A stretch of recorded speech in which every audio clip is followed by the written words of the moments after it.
Let's just be clear with the question. He's just clarifying the question. Let's be clear what the question is, and then I'll let you talk. Face, eyes, hands, shin, foot, or feet. No. Does he have those attributes, those qualities? And I'm not asking you to describe what those qualities are. Are you done with your question? My question is, does he have multiple attributes? You see why you're not letting me answer, right? He's Okay, thank you. So can I speak? Okay, so as I listen to you, please listen to me, okay? Allah is one, indivisible, okay? Ahad, He is the one that is one without two, okay? He has sifat that are all His. And sifat? Can I finish? I'll explain it. No, I don't need you to define it for me. Thank you. I'm asking you to. I will. Okay. See, when I asked you to let me speak, you interrupted me again. But if you just let me, don't be insulting towards me. Let me speak. You're being insulting. All I'm asking you to do is. Am I being insulting, or am I trying to answer here? Well, Would? Am I trying to answer, or am I being I insulting? think you just want to. A lot of Look, if you want my answer, you have to listen to my answer. Yeah, I'm just explaining what he's saying. A lot of your viewers are going to be familiar with terms that our viewers might not. I'll explain it if he lets me. Yeah. okay. So you need to know. I need you to explain it. When you speak, I'm going to listen. When I speak, you can listen. And then if you would like to get a clarification after I'm... See, again, look at this, right? He doesn't want me to speak. We've already agreed. Let your audience see this. We've already agreed. That you won't let me speak. You won't tell us what sifat. I will if you listen, okay? Go ahead. If you need a clarification afterwards, please wait for me to finish and then ask me to clarify. Is that understandable? Can we have a civil discussion here? There we go again. You just asked me a question. I answered. Your own buddy is telling you let him answer, bro. Let him go. Thank you. At least you want to hear it. Okay. So when you talk about sifat, they are of Allah's characteristics. They're not divisible. You cannot take the hand away from the face. They are all a part of Allah. Okay? Part? Yes. Okay? Sifat are characteristics. You understand? For example, this is a gentleman named David, right? Now, this is your face, this is your hand, this is one. If I cut your hand off, it will not exist anymore, right? Because that is now cut off from your body, right? This is you, understand? Allah has sifat that are not like humans. They're not like us. لَيْسَ كَمِثْلِهِ شَيْءٍ. But He has sifat that He told us about in the Quran and upon the lisan of the Prophet. Now let me explain those words. Allah has characteristics that He has explained in His holy book, the Quran, and upon the tongue of His Prophet Muhammad, peace be upon him. But He is one. He's not divisible. He doesn't become into parts, not Legos. That is not the way it works in Islam. Okay? Now, any terms you didn't understand, No, Anthony? I understood the terms, and I Okay, think just want to be clear. Defining them for the sake of the audience. But Excellent. Here's my question. At one point, you said he has sifat. These are attributes, characteristics, parts of him. Yep. They're inseparable from him. Yep. But you referred to them as parts. So do you believe? I did not. You did use the term part. I said You said they're a sifat. part. I'll let you- They're a but part I'll- of Him. Okay. So you let's- did use that term. Sure, we will say sifat. So you That's the would bracket. grant that at least in that sense, that Allah is not absolutely one. You don't mean He's absolutely one in the sense that He has no attributes. He has attributes. You want me to respond? Yes. You see how I listen to you respectfully without interrupting you? No, I do need to do that because no, we're not, because you're already interrupting. There you go again. So the You gonna sifat of look at this. Your own friend is telling you be quiet, man. He's Listen. begging you to hurry up. No, he's not. He's telling you to be quiet. I'm interested in the answer. I want to. Thank you. And then I want to hear a response. Okay, so sifat are not things that make you more than one. This is your misunderstanding. Okay? When Allah is one, He's indivisible, absolutely one. His sifat is His. That does not make Him more than one. This is your misunderstanding. If you had studied Aqidah, and if you like to, we have durus, you can learn them, you would have known that the sifat of Allah are unique to Him and are only His and are part of Him. They are not divisible. Having sifat does not make you more than one. This is your misunderstanding.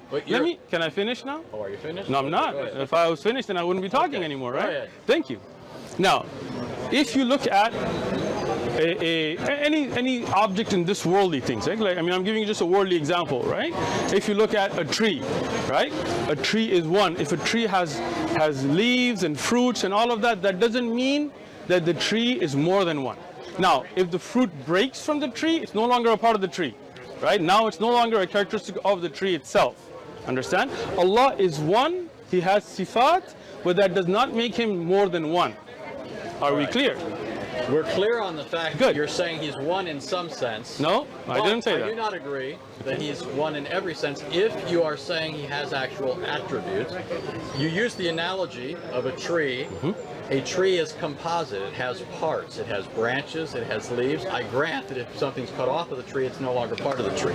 But the tree is made up of parts. If that's what you mean by saying Allah is one, then you are saying that your God, who is one, in the sense that he's only one being, is a composite of parts. So he's not absolutely one. Can I finish? There is diversity in unity in your deity. Is that true? No. Can I explain it now? Go ahead. All right. I give you the example of a tree, and as I said in the example, it's a worldly example to show you that something that is connected is one, and when it breaks, it's no longer one, which we have agreed to now, right? You said that if it breaks away, it's no longer going to be part of the tree. Okay, I'm glad we agreed to that. When we talk about Allah, as I've said repeatedly, He is one, and He does not divide. Okay, this is unique to Allah. Allah is uniquely one. He is only one. His sifaat do not make Him more than one. He is not divisible. He's not broken into parts. He is one. His sifaat are part of that oneness. He is uniquely one. Right. See, I like David. David got yeah. All you're saying, though, is that he is a composite being that cannot be divided. The sifaat cannot be separated from him. I'm granting that. You're still saying he's a composite being. Okay. There's no objection here yet. I'm just saying. Could I just offer clarification? Sure. Yeah, because you grant that. Yeah, what I'm hearing. So, if you, as you pointed out, a tree is one tree. Okay. A tree is one tree, but you could say the tree is one in the essence of being a tree or something like that. Okay. But it's more than one in cells or leaves or something like that. So it's a kind of unity and plurality or something like that. So I think all Anthony is saying is Allah like that, in that He's one in essence or nature or something like that, but more than one in attribute or And I'm not objecting something to like that. I understand. I'm not objecting. I'm just clarifying. I'm going to listen first. Yeah. So that's not an objection. So it's not like you need to think. I'm just. I don't think you'd be dishonest. So that's not what I'm suggesting here.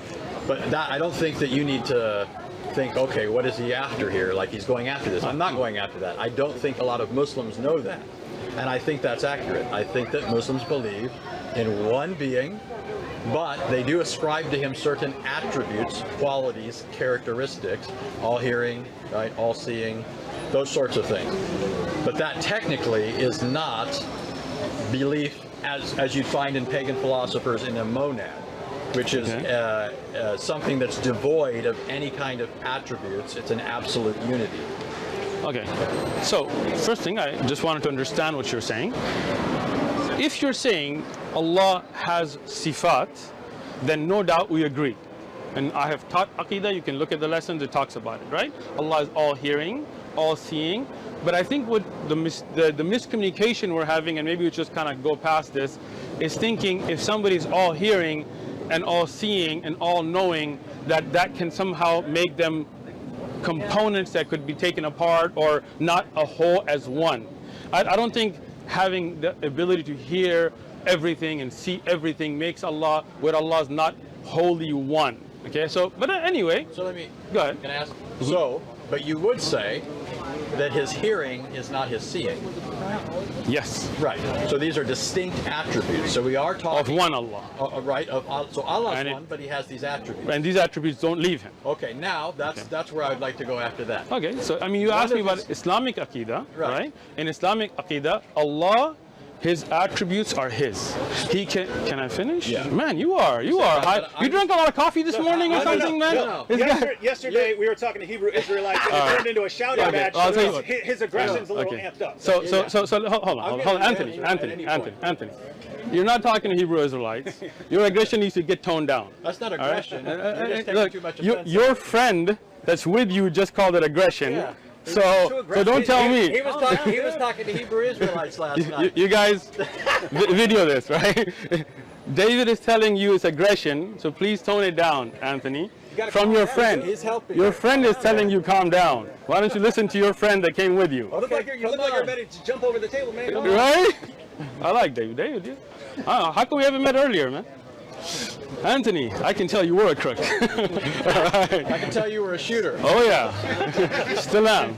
Let's go. You're crook. So that's what they called you, right? Go ahead. What? Mr. Hammer Time, you two keep bumping fists over here. I'm just. We can bump fists. No. I got you, bro. Don't feel offended. Okay. All right. It's going well. So do you remember where we're at? Yes, I do. Don't worry. Okay. So the understanding that you are bringing is not where I'm at. But we're going to put that to a side and just go to. Let me finish. Again, man, this I'm guy. putting my finger up. I got Saying you. what Okay. understanding? Let me give it to you. Let me tell you. Let me speak, and you'll know what I mean. Okay. When you say something is one, and you say they're compartmentalized, they're taken of parts, right? It comes to an understanding something that becomes like Legos, right? Something that can come apart and put back together, right? Allah is one. His characteristics are with him, always been with him, always will be with him. He can reveal, oh, you're smiling already, look at that, right? He can reveal a part of his kalam, for example, the Quran, but the Quran is always with him. You understand? Like, if you take what's written, that is not the part of the kalam. That can be burnt, that can be written. Somebody could eat it, somebody could do something weird, right? But the kalam of Allah is always with him. Always will be, not created. Okay? None of Allah's sifat are makhluk. You know what makhluk is? Creation. Yes. Creation. All right? So, this is just the understanding we want to have as a base. Now,